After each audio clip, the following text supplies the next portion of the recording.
Hello tout le monde, bonjour mes belles. On parle toujours d'un petit sujet dans le couple et on essaie de trouver les solutions. Et aujourd'hui, il est question de la jalousie. Oui, la jalousie dans le couple. Cela fait partie des grosses problématiques qui nuisent au couple. Et nous allons essayer aujourd'hui de trouver des solutions afin que notre couple ne soit pas malheureusement impacté par ce sujet. Eva Gibbs pour vous servir. Bonjour tous.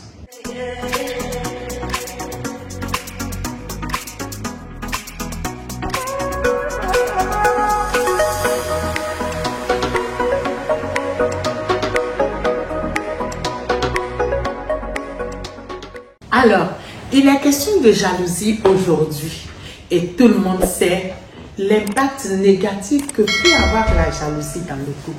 Ça, nous, toutes les femmes, nous le savons. On ne va pas faire genre comme Yachim dans notre rein. Non, non, non. Allez faire des plaisanteries. Vous savez, en tout couple, il y a toujours des petits problèmes. Il y en a qui essaient de jongler ça tant bien que mal.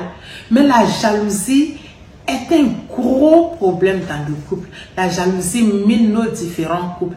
Et cette jalousie-là risque même parfois de faire carrément se séparer le couple.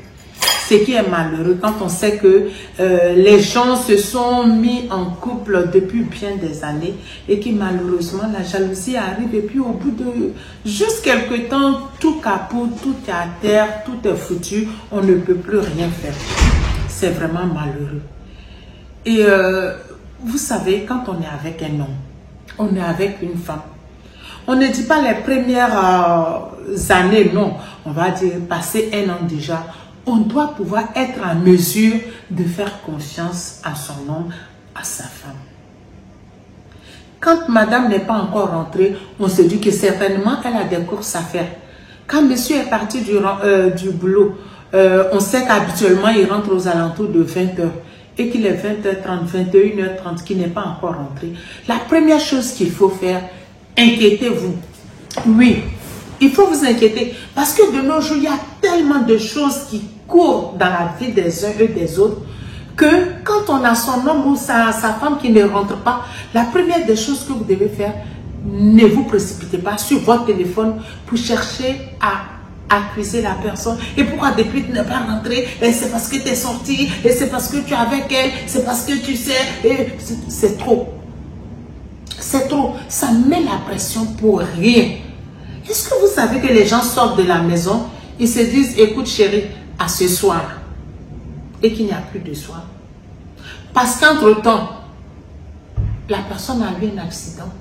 Ou parce qu'entre-temps, simplement, avec tout ce qui court dans la vie aujourd'hui, la personne s'est fait agresser. Est-ce que vous y pensez avant de commencer à accuser les gens? Et tout ça, c'est des choses auxquelles vous devez pouvoir réfléchir à deux fois. Ça ne sert à rien de toujours courir sur le portable de son homme et prendre pour regarder, pour chercher. Vous cherchez quoi au fait? Vous cherchez quoi? Vous cherchez à pleurer? Parce que comme dirait l'autre, quand tu vas chercher les oignons qui sont découpés et puis tu plonges ta tête dedans, forcément tu vas pleurer. On dit le portable de l'homme, c'est comme la découpe de l'oignon. Plus tu passes et plus tes larmes coulent. Ça ne sert à rien. Pensez à vous faire confiance. Pensez à prendre soin de vous. Pensez à vous faire belle pour votre homme. S'il veut sortir pour courir, il va courir, mais il va s'essouffler. Moi, je vous l'ai dit. Je vous dis ça par expérience.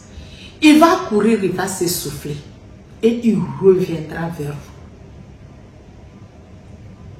Quand ton homme laisse son téléphone, ben qu'il reste là où il est, il va venir le récupérer plus tard. Il fait exprès. Il va poser son téléphone juste à côté où vous êtes. Des fois, c'est juste pour voir si vous allez aller farfouiller là-dedans. Ne vous occupez pas de ça. Ne tombez pas dans son piège. Sachez rester digne. Oui, une femme, ça doit rester digne. Mais si on a des soupçons, on se donne la force de tenir. Et on trouve son nom, on lui parle en face, dans le lit. Où ça se passe, non? Vous lui dites, écoute, là, depuis quelque temps, il y a des petites choses qui ne vont pas. Est-ce que tu peux essayer de me donner quelques explications? Sans toutefois entrer en colère. C'est des discussions, c'est des échanges pour que le couple aille de l'avant. Il ne faut pas se fâcher pour dire, oui, c'est comme ça, fait ça. Non, ça ne sert à rien. En toute chose, posez-vous tranquillement et discutez. La communication est la mère de la réussite du couple.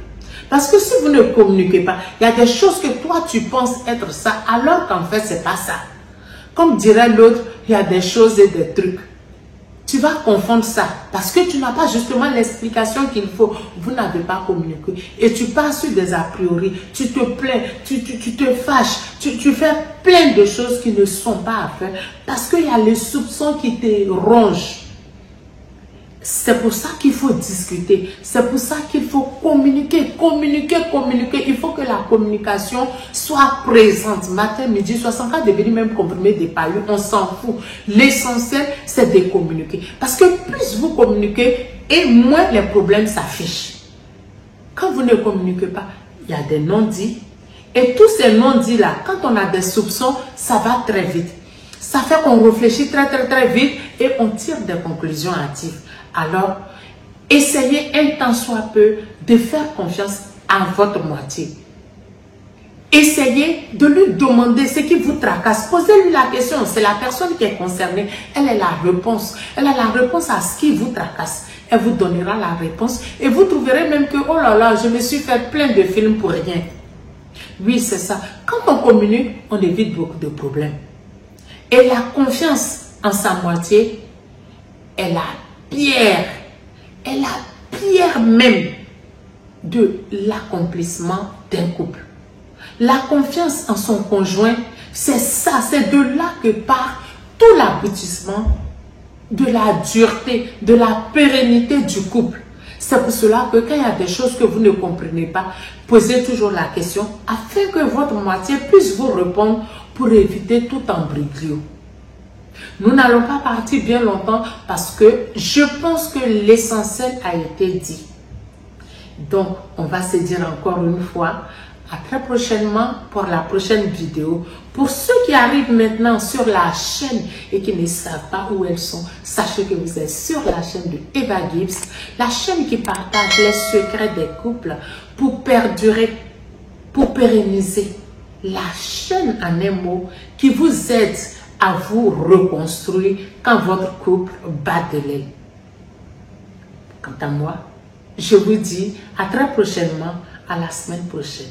D'ici là, prenez soin de vous et je vous dis à très bientôt. Ciao.